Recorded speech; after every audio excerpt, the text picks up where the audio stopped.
ಇನ್ನು ಇಸ್ರೇಲ್ ಮತ್ತು ಇರಾನ್ ನಡುವೆ ಯುದ್ಧದ ಎಫೆಕ್ಟ್ ಯಾವ ರೀತಿ ಇದೆ ಅಂದ್ರೆ ಪೆಟ್ರೋಲ್ ಡೀಸೆಲ್ ಬೆಲೆಯಲ್ಲಿ ವ್ಯತ್ಯಯ ಆಗುವಂತಹ ಸಾಧ್ಯತೆಗಳು ಕಂಡು ಬರ್ತಾ ಇದೆ. ಅಂದ್ರೆ ಪೆಟ್ರೋಲ್ ಮತ್ತೆ ಡೀಸೆಲ್ ಮಾಲೀಕರ ಸಂಘದ ಅಧ್ಯಕ್ಷ ಈ ಬಗ್ಗೆ ಹೇಳಿಕೆಯನ್ನ ಕೊಟ್ಟಿದ್ದಾರೆ.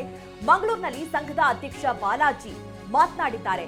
ಈಗಾಗಲೇ ಏನು ಇಸ್ರೇಲ್ ಹಾಗೆ ಇರಾನ್ ನಡುವೆ ಯುದ್ಧ ನಡೀತಾ ಇದೆ, ಆ ಒಂದು ಎಫೆಕ್ಟ್ ಎಲ್ಲಾ ಕಡೆಯೂ ಕೂಡ ತಟ್ಟುತ್ತೆ.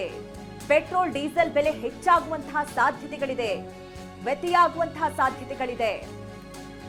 ಈ ಬಗ್ಗೆ ಪೆಟ್ರೋಲ್ ಮತ್ತೆ ಡೀಸೆಲ್ ಮಾಲೀಕರ ಸಂಘದ ಅಧ್ಯಕ್ಷ ಹೇಳಿಕೆ ಕೊಟ್ಟಿರುವುದು. ಯುದ್ಧದಿಂದ ಪೆಟ್ರೋಲ್ ಹಾಗೆ ಡೀಸೆಲ್ನ ಪೂರೈಕೆ ಮತ್ತು ಬೆಲೆಯಲ್ಲಿ ವ್ಯತ್ಯಯ ಆಗೋ ಸಾಧ್ಯತೆ ಇದೆ. ಜಗತ್ತಿನಲ್ಲಿ ಒಟ್ಟು ತೈಲ ಉತ್ಪಾದನೆಯ 9% ಅಷ್ಟು ಇರಾಕ್ನಲ್ಲೇ ಆಗುತ್ತೆ. ಭಾರತ ಇರಾನ್ನನ್ನ ಮಾತ್ರ ಅವಲಂಬಿಸಿಲ್ಲ, ರಷ್ಯಾ ಸೇರಿದಂತೆ ವಿವಿಧ ರಾಷ್ಟ್ರಗಳಿಂದ ಕ್ರೂಡ್ ಆಯಿಲ್ ನಮಗೆ ಬರುತ್ತೆ. ಅದರಿಂದ ಯುದ್ಧದಿಂದ ಜಾಗತಿಕ ಮಟ್ಟದಲ್ಲಿ ಡಾಲರ್ ಬೆಲೆ ಏರಿಕೆ ಆದರೆ ತೊಂದರೆ ಆಗಬಹುದು ಅನ್ನುವಂತಹ ಮಾತನ್ನ ಹೇಳಿದ್ದಾರೆ. ಇನ್ನು ನಮ್ಮ ಪ್ರತಿನಿಧಿ ವಿನಯ್ ಸಂಘದ ಅಧ್ಯಕ್ಷರೊಟ್ಟಿಗೆ ಮಾತನಾಡಿದ್ದಾರೆ, ಬನ್ನಿ ನೋಡೋಣ.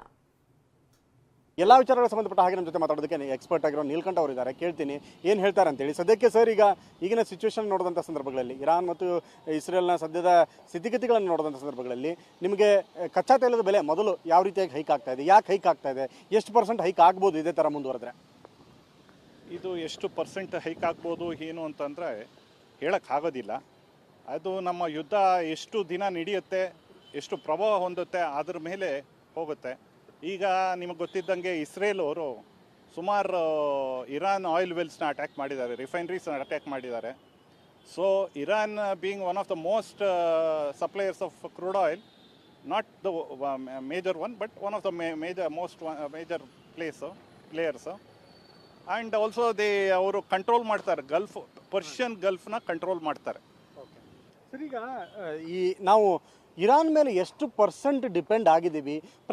ಪ್ರತಿ ದಿವಸ ನಾವು ಭಾರತೀಯರು ಎಷ್ಟು % ಈ ಕ್ರೂಡ್ ಆಯಿಲನ್ನು ಆಮದು ಮಾಡ್ಕೊಳ್ತೀವಿ, ಎಷ್ಟು ಪ್ರತಿ ದಿವಸ ನಾವು ಪೆಟ್ರೋಲ್ ಡೀಸೆಲ್ ಬಳಕೆ ಮಾಡ್ಕೊಳ್ತೀವಿ ಅಂತ? ಈಗ ಸದ್ಯಕ್ಕೆ ನಮಗೆ ಮೇಜರ್ ಸಪ್ಲೈ ಆಗ್ತಾ ಇರೋದು ಎಲ್ಲ ರಷ್ಯನ್ ಆಯಿಲ್.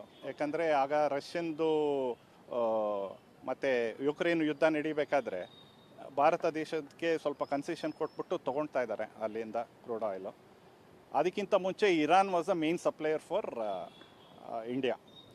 ನಾವು ಈಗ ಸಪ್ಲೈಯರ್ ಇದೆ ಬಟ್ ಮೇಜರ್ ಇಲ್ಲ, ರಷ್ಯಾಯಿಂದಾನೇ ಸಪ್ಲೈ ಆಗ್ತಾ ಇರೋದು. ಬಟ್ ಇವಾಗಿರೋ ಕನ್ಸ್ಟ್ರೈಂಟ್ ಎಲ್ಲ ಆಯಿತು ಅಂತಂದರೆ, ಈಗ ಹೇಳಿದ್ನಲ್ಲ ಪರ್ಷಿಯನ್ ಗಲ್ಫ್ ಎಲ್ಲ ಏನಾದರೂ ಅವರು ಕಂಟ್ರೋಲ್ ಮಾಡೋಕ್ಕೆ ಶುರು ಮಾಡಿ ಕ್ಲೋಸ್ ಮಾಡಿದ್ರೆ ಆವಾಗ ರಷ್ಯನ್ ಆಯಿಲ್ ಬೆಲೆ ಜಾಸ್ತಿ ಆಗುತ್ತೆ.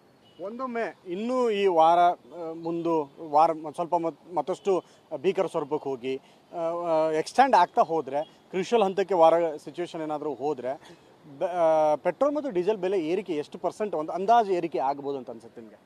ಸರ್, ಅದನ್ನು ಹೇಳಲಿಕ್ಕಾಗಲ್ಲ.